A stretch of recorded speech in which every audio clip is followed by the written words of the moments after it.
You're listening to the Hidden Killers Podcast. Hidden Killers Podcast with Tony Brewski. Buster Murdaugh speaking out today, breaking his silence for the first time in the Stephen Smith allegations.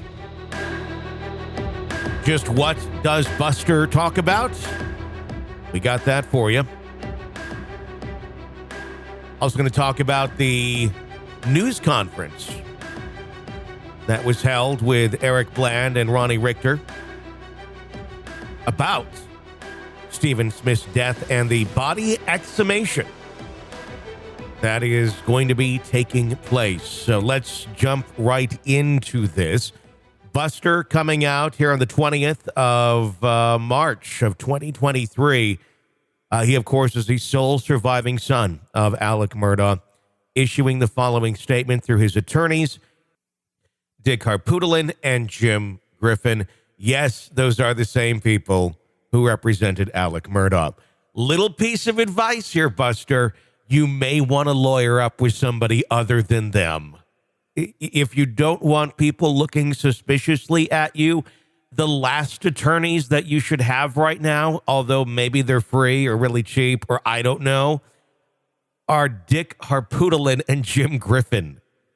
Family buddies, maybe good friends, maybe you grew up with them.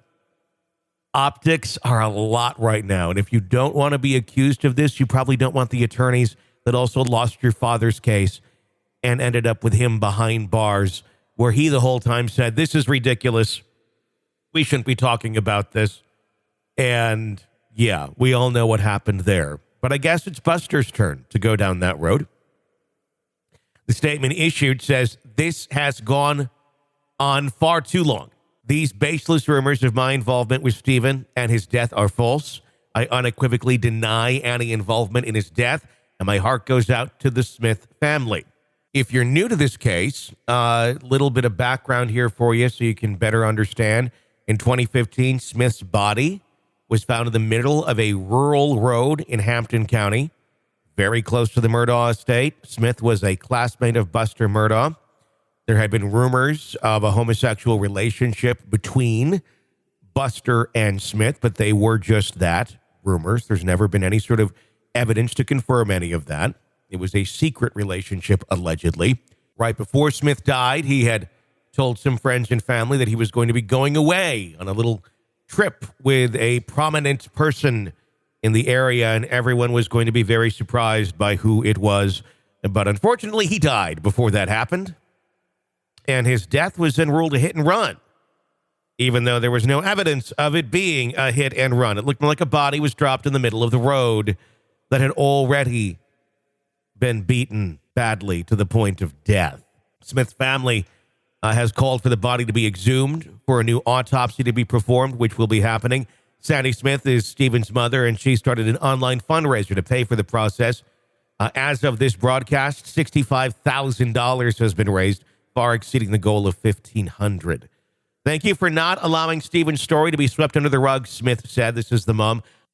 On the fundraiser, we will pursue the exhumation immediately and provide updates along the way. On Monday, Smith, along with attorneys Eric Bland and Ronnie Richter of Bland Richter Law Firm, held a news conference about Stephen Smith's death. At the news conference, the law firm said it will represent Sandy Smith in the investigation. Smith's family believes Stephen was murdered, and they want an unbiased look at his body and an independent autopsy for an accurate determination of his cause of death, the law firm said.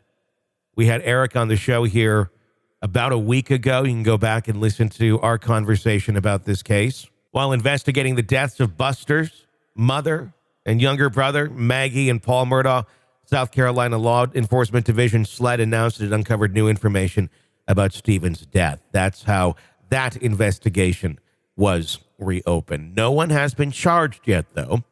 Investigators have never officially linked anyone in the Murdaugh family with Stephen Smith's death. SLED has never charged Buster Murdaugh with a crime related to Stephen Smith's death, nor have they said he's a target of the investigation either. Buster saying in his statement, I have tried my best to ignore the vicious rumors about my involvement in Stephen Smith's tragic death that continue to be published in the media as I grieve over the brutal murders of my mother and brother. He also goes on to say, I love them so much and miss them terribly. I haven't spoken up until now because I want to live in private while I cope with their deaths and my father's incarceration. Before, during, and since my father's trial, I've been targeted and harassed by the media and followers of the story. I'm requesting that the media immediately stop publishing these defamatory comments and rumors about me. I mean, you do have to feel bad for this kid. He has gone through quite a tragedy with what his father did. It also does kind of echo some of the way his father talked as well after he committed his crime. But there is nothing that links Buster to this death other than rumors. Even attorney Eric Bland had said the exact same thing. There's no indications anyone from the Murdaugh family was involved in Smith's death. That's what the statement was, and that's where it stands as of this broadcast.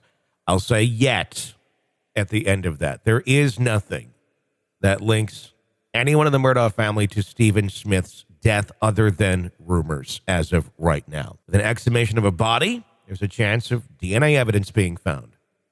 And with an investigation that is still ongoing, what digital footprint we're going to find about Stephen Smith on his phone, if indeed they have that, and the interactions he had, I think, will tell us much, much more. It's the Smiths family's turn for justice and for real answers about what happened to Stephen. Bland and Richard said in the news release, hit and run? We don't think so. There was no debris in the road, and his injuries were not consistent with a hit and run, Sandy Smith said in an online fundraiser. Smith was a student at a technical college at the time of his death.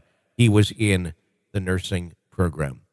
So, an exhumation of another body about to be done, and we shall find out more information soon if that autopsy reveals anything valuable as the quest for justice for Stephen continues. This is the Hidden Killers podcast with Tony Bruschi. What do you think? I mean, I get it. If you're Buster and you had nothing to do with this, yes, you want everybody just to stop. This is a lot. I get it. But there's questions that people are asking, and, you know, they're kind of valid. But thank you for your response. You've said something, so that's good. We'll keep an eye on this story for you. If you want to weigh in, you can call 24/7 888-5-KILLER, 888-554-5537 to weigh in with your opinions. Call it 24/7. My name's Tony Bruschi. Stay with us.